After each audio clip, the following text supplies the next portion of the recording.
Well, Alexia, first let me to thank you and thank Simon Chomokos and Delphi Forum for organizing and putting together this webinar that highlights an issue of particular importance because, you know, here in Greece, we know a lot about V4 in its recent form, but we like to realize that it's a cooperation between countries that lasts already for 30 years. We have more or less the same, let's say, anniversary in our common path, because it's 30 years the V4 group, and it's 40 years for us since Greece joined the European Union. So we have like 10 years of difference. But anyway, I think what V4 started to be was a scheme of enlarged cooperation that ended up to pursue the same goals for all the countries. All member states of V4 are now members of European Union and NATO, are very important allies in both ends. For us, it's important to cooperate with V4. We look at the European map from another perspective. We are down in the southeast, they at the eastern front of the European Union. We have to defend values across the border, and we have to defend borders as well. So we stand together in promoting what should be a common European response to common challenges. Furthermore, I think that what has been proven to be right is that we share a common view on the enlargement of Europe, and especially the enlargement of the Western Balkans. Both V4 and Greece share the same ideas of how to promote democracy and stability and economic prosperity in the region, which is of utmost importance in order to see a European future for the Balkan region, which is one of the main goals of the Greek foreign policy since 2003 and the Thessaloniki Declaration of the European Union. Today, as you mentioned rightly, Europe is challenged. And if I may say, and sound a little bit more optimistic than usual, I could say that Europe is stronger than ever. We have dealt the last year with different crises. The first was the crisis of COVID-19 pandemic and the economic crisis that this COVID-19 fueled and generated. And we have responded, I think, in the most proper way. From the beginning, there has been an extensive cooperation between European Union and the member states in order to tackle the immediate threat of the pandemic. And from that on, we moved to the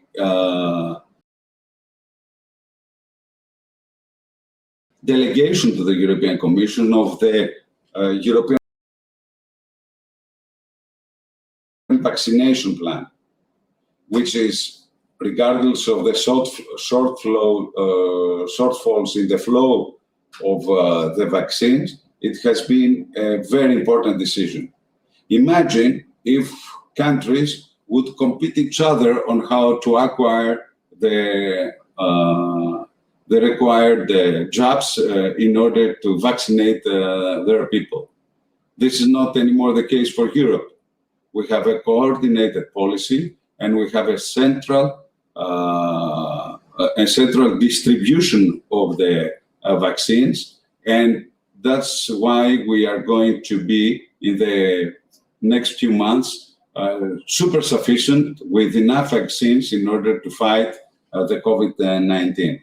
Furthermore, we have decided, in an unprecedented move of solidarity and common response to the economic challenges of the crisis of the pandemic, to put together the Resilience and Recovery Fund, a huge package of 750 billion euros that, together with the multi-annual financial framework, constitute a weapon of 1 trillion or 850 billion altogether that are available for member states in order to fight with the pandemic.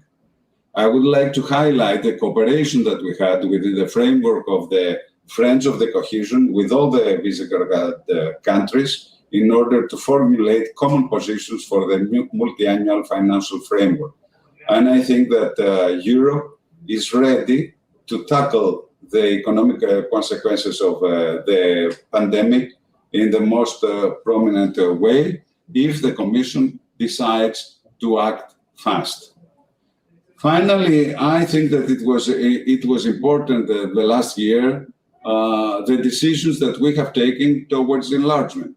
We have agreed last March to enlarge Europe and open a negotiation agreement for accession for North Macedonia and Albania, signalizing the importance we give to the Balkans and actually making gigantic steps towards the Balkan integration within the European Union. Finally, we have agreed on how to deal with Brexit, and nowadays our future relations are governed by this agreement signed on the 24th of December last year. Therefore, I think that Europe, instead of what it has been the rumor in the media and maybe among our citizens, is stronger than ever before. And I think that Europe has the tools within its basket to fight the immediate need for economic recovery after the pandemic. Nevertheless, we have put together also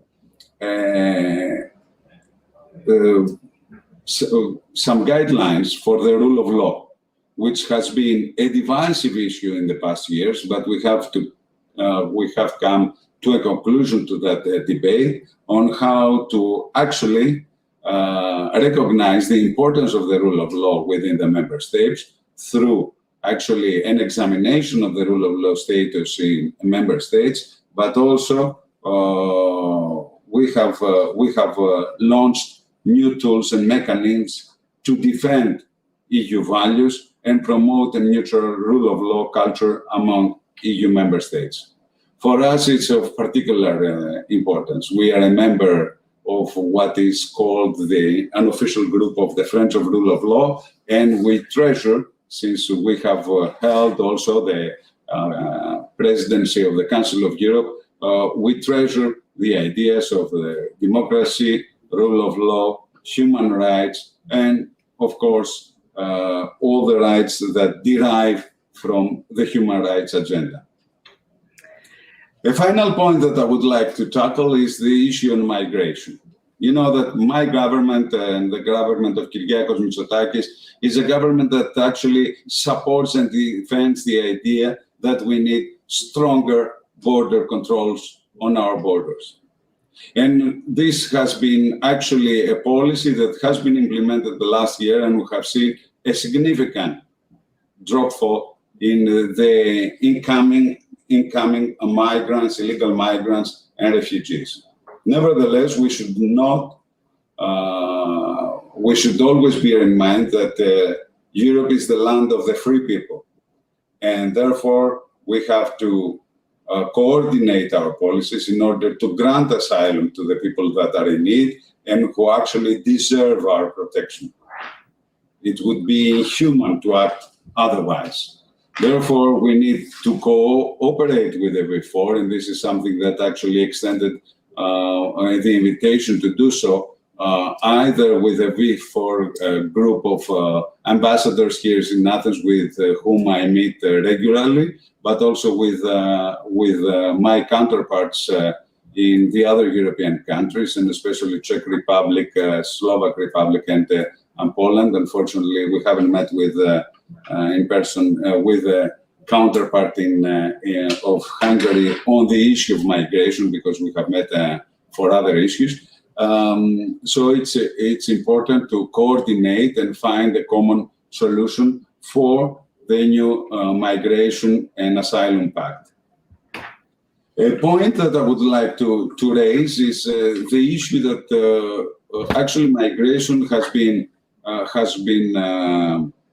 used and instrumentalized last year by Turkey in order to create both internally problems in Greece and to make a breach in the European Union unity. And it was important that the whole of the European Union stood by the side of Greece last February and March and sent a clear message to Ankara that there is not any instrumentalization of the migration issues would be tolerated by the European Council. And we hope that this spirit will prevail also in the next European Council, when we are going to discuss once again the relationship between European Union and Turkey. Europe stands by its value and stands by the rule of law and defends the international law. And this should be the message to Ankara, that if they want to actually enhance the relationship they're having with their number one trading and commercial partner and investor, like the European Union, they should abide by the rules put forward by the international law in solving their bilateral disputes, especially with Greece and Cyprus. And a final point is that I think that Greece and the V4, we have to work together on what would be our common future. And this is the discussion we are putting together on the Conference of the Future of Europe. We have to tackle the major issues.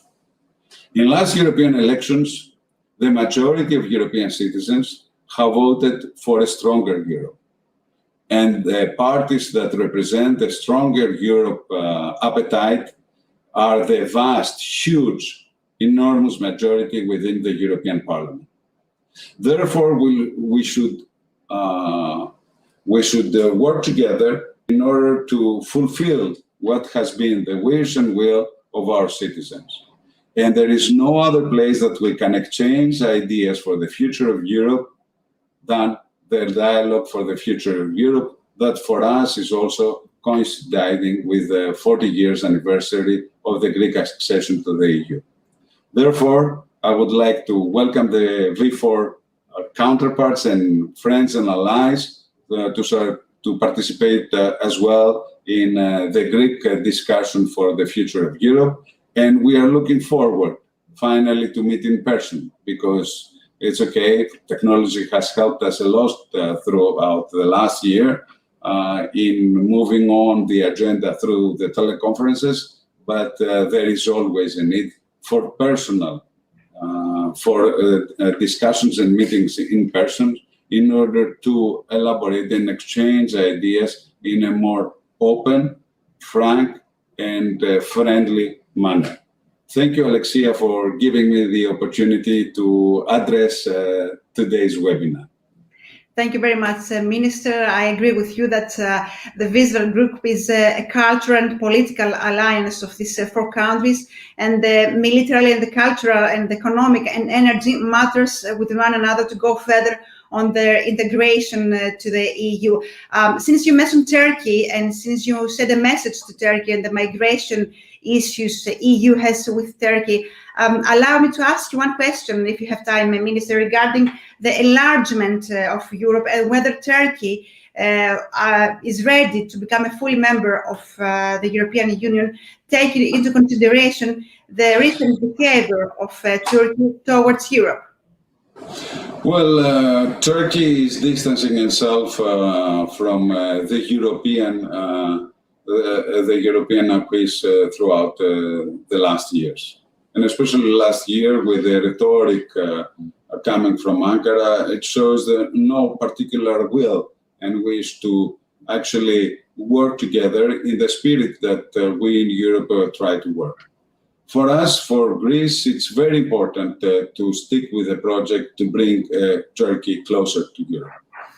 And it's very important because we know that within the European framework, bilateral issues seem minor and can be solved in an easier way if we all agree in the same framework that governs our bilateral relations.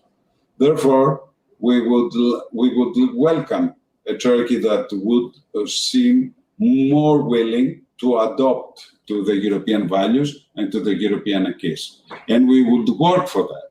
And we are ready to work and cooperate for that.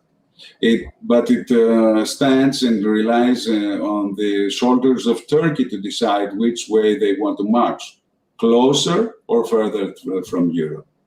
For us, Turkey as a European ally would be a very important player. In the same time, Turkey that distances itself from the European values and European Union, it's also a very troubling neighbor. Therefore, we stand for a European Turkey that abides by the European rules, observes the international law, and of course, actually performs what we understand in Europe to be a close and a good neighborhood relationship. Thank you very much, Minister, for your time and for your very important remarks. And I agree with you. Technology is the best. We like technology, but we prefer the next time to see you in person in the next forum of Delphi Economic Forum. Thank you very much. Likewise for me.